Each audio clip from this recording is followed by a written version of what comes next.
Okay,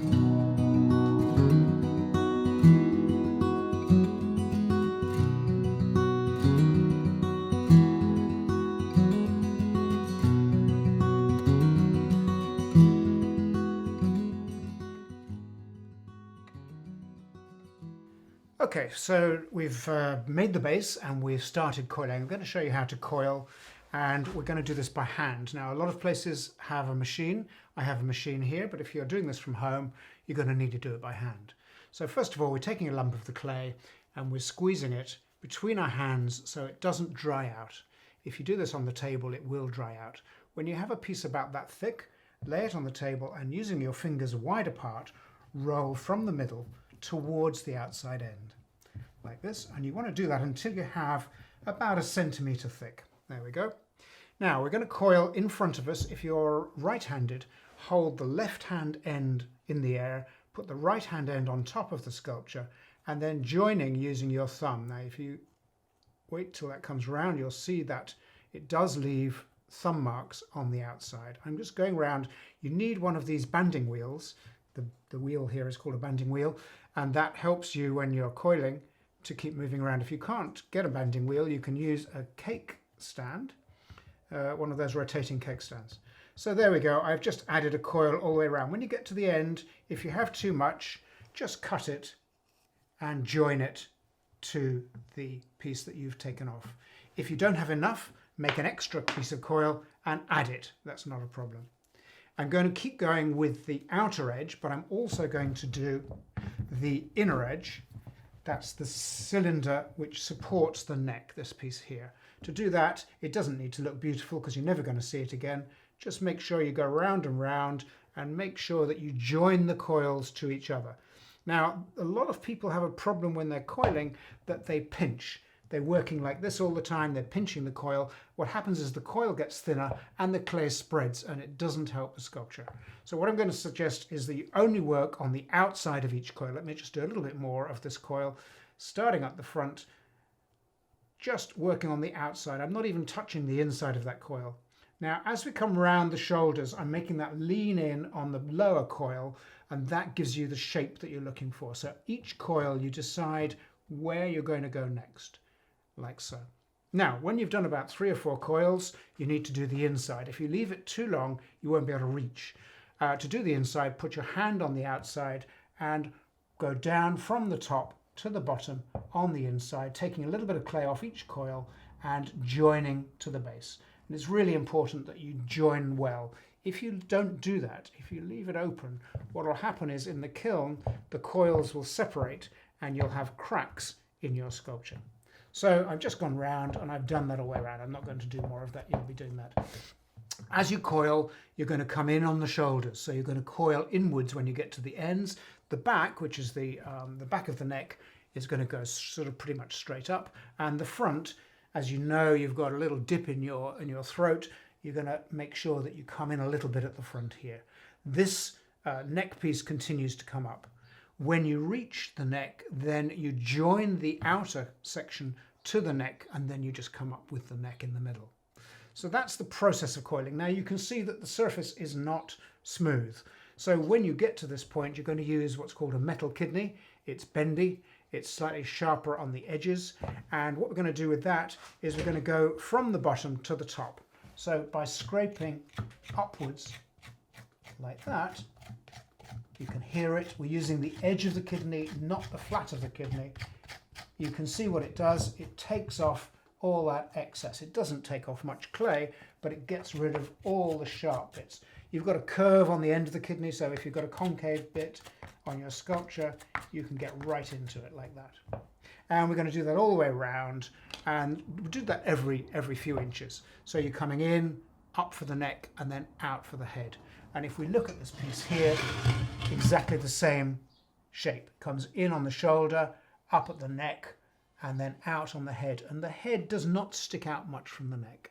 This one's open on the top, so you can put soil in it and plants, and the hair is made out of coils as well. So what I've done here is I've made another sculpture, similar shape, doesn't have the shoulders. That's purely because I'm going to work on the face now. And it's been scraped. It's about 1 centimetre thick. A typical person's head, the eyes are halfway up the head, between the bottom of the chin and the top of the head. Okay, and the two eyes which I've drawn in here are one eye's width apart. The nose, if you take the middle of the eyes here, the bottom of the nose is halfway between the middle of the eyes and the bottom of the chin there. And then the mouth divides between the bottom of the nose and the bottom of the chin halfway again. Okay, that gives you an idea. And just to show you, if you're doing ears, top of the eyes, bottom of the nose, halfway back on the head. Okay, so you're going to take some extra clay. Now, assuming that your head is reasonably soft, if this is a little bit dry, you're going to need to what we call score and slip. I'll just show you scoring and slipping. We're going to put some clay on for the nose. First of all, score the area where that's going to go. Two directions, crisscross like that. Then you're going to use some wet clay, clay and water. It's called slip. Going to paint that on just underneath. Now mine is quite soft here, so it doesn't need to be done, but I'm just doing it to show you. And then you're going to take a lump of clay for the nose and you're going to really push it on. You can have your hand inside. A little tip is don't finish off the top of the head until the very end, so you can always put a hand inside. Okay, that's a bit of a big nose, but we've got more than enough clay now to sculpt with. And the idea here is to sculpt the shape you want. I'm not going to spend a lot of time dictating exactly what the shape should be. So there's a nose for now. And you're going to need some tools. The sort of tools I would suggest are a wooden tool like this, little carving tool, and we can use that, for instance, if we want to put some nostrils into the piece like that. Now, I'm going to just quickly show you a few tips for how to make faces, but you're going to really have to develop those for yourself. First of all, this is a very plain shape, and typically people have additional bone above the eyes, so we've just put on some extra clay. Now, I haven't scored and slipped this because the clay is quite damp, and make sure that's roughly what you want. The cheekbone's not nearly big enough, so we're going to add some extra clay for the cheekbones like so. Don't worry about final finishing, we can do that a little bit later on. And the chin is only is a centimetre thick, so we can also afford to put a little extra onto the chin like so. Now once we have the broad, now we're going to look at this side of the face, the broad shape of the face about right. We're going to put additional clay in for the mouth. Now above the mouth you have a pad of skin, which is the upper lip. So push that in under the nose, bring it down to the mouth, and you need quite a bit of clay. Don't worry if you've got too much, because you can take some off in a minute. So we're going to get that nice and well padded under the nose and bring it across for the mouth like so. This nose is a little bit long, so we might bring that up a bit. And we might also have a little bit of extra clay from behind the nostril around the mouth, because that is, particularly older people, plenty of extra clay there. Skin even. Right, now I'm going to show you how to do the mouth. The mouth is a very straightforward process, you just need a bit of practice. So get the line where the middle of the mouth should be like that. Start at one side, come across, up, down, up and down like that. That's the top lip. And then for the bottom lip, just come straight across. Don't take out a whole load of clay. And then pick out the piece that you've just cut like so. And then the two lips are roughly at 45 degrees to the face. There we go, like that. I'm going to use my thin wooden tool to just dig into the mouth. And I'm not going to spend very long here. You could spend a lot longer playing around with the shape of the mouth. So that's roughly the form for the mouth. Now I'm just going to concentrate on the eyes. I think we've got too much nose, by the way, so you probably take out some nose up here and a little bit of space in the top lip there for the center. Okay, for the eyes, this is the way I do eyes, and I think it works well. You take a lump of clay and you roll a little torpedo, bend it into a curve, and that goes into the top of the eye socket. And just use your tool to join that in like so to the top. And you can play around with this later on. And for the bottom, another torpedo, but a bit smaller. It doesn't have to join to the top one, just needs to be below the top one.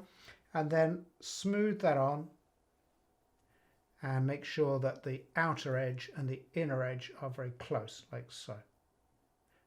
So there is the top and bottom lid, and then to do the eyeball, take a chunk of clay, like so, poke it into the inner edge, like that, and just tuck it in behind the lids, and it should curve. You don't see the whole of the pupil, you only see the bottom half. That's the inner half, and then another one, a bit smaller than that, for the outer half. It's like doing dental work. Push that in, and just behind it, sits behind the eyelid, like so. And so long as that's round, if you want somebody looking sleepy, you show less of the pupil. And you can play with these for quite a long time. You can change the way people look. We might give the guy some wrinkles. Wrinkles are not sharp lines. Never use the knife to do your carving. Just use the side of a tool to add some decorative work. Just ears. Everybody has problems with ears. Take a lump of clay, about big enough for the space that we've drawn. Get the shape of the ear about right, so it's curved at the top and it's pointed at the bottom, like so. That's about right. At the front, just smooth it onto the face. Okay. Behind it, take a little bit of clay and work that into the back of the ear so that it's really well joined on.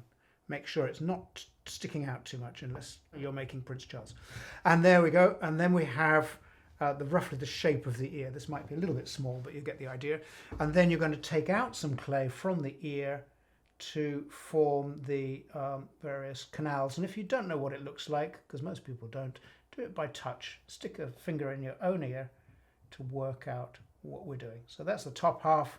And then the bottom half has that little bit that sticks out of the front and comes in at the back. And you know, I do a lot of detail on these, but you don't need it. So on one I did earlier, then you can see there's not that much more detail. That's a very similar looking ear to the one I've just done. Here we've got one that was done earlier, a friend of mine, and there are just quite a lot of additional features in the face. Just the wrinkles, depending on the age of the person, the amount of clay you put under the chin. The ideal is not to make the pot too thick. The reason is that if you have a very thin part and a very thick part to your pot, the thick part will dry slower, and because the thin part will dry quicker, it'll tend to shrink. Everything shrinks as it dries, and so what happens is the thin part will crack. So the idea is to try and keep your sculpture the same thickness all over. Finally, you're going to add hair. What I would suggest you do when you get to that stage is to coil the top and fill the top, and then just add pieces. Don't try and draw hair into the surface. Here's a lump of clay. Join that on really well at the top, and then carve into it to give yourself the texture. And you can do that with any tool you like, really. Sometimes I do rough texture, sometimes a little bit smoother. And that's the finish. Now, one more task. When you have finished your face, you're going to use a rubber kidney. A rubber kidney is bendy and soft, and the ends of the kidney are very thin. You keep a finger behind the end of the kidney, and then you just stroke the surface of your pot, and wherever you want the skin to look smooth, you stroke it a lot. And then if you want texture or a little bit of crease, let's say in here, then you can leave the eyebrow, there we go. You can leave that rough. You can also, on the hair, you can run the kidney just over the surface of the hair just to get the highlights a little bit smooth. That's as much as I'm going to tell you for this project. The rest is down to you.